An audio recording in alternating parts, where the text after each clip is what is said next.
আফগানিস্তানের নানগরহর প্রদেশে ঝড় বৃষ্টিতে আহত হয়েছেন অনেকে। এতে অনেক ঘরবাড়ি বিধ্বস্ত ও উঠতি ফসলের ব্যাপক ক্ষতি হয়েছে।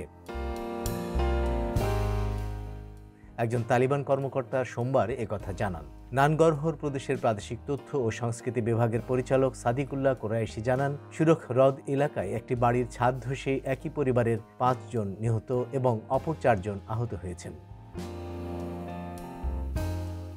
এপি জানায়, নানগরহর আঞ্চলিক হাসপাতালের প্রধান আমিনুল্লাহ শরীফ বলেছেন, প্রদেশের রাজধানী জালালাবাদ ও কাছাকাছি অবস্থিত জেলাগুলো থেকে আহত ২০৭ জনকে হাসপাতালে আনা হয়েছে।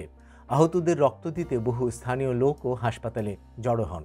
এর আগে বিশ্ব খাদ্য কর্মসূচি জানায়, আফগানিস্তানের উত্তরের বাগলান প্রদেশে গত ১০ ও ১১ মে বিরল প্রবল বর্ষণে ৩ শতাধিক নিহত হন।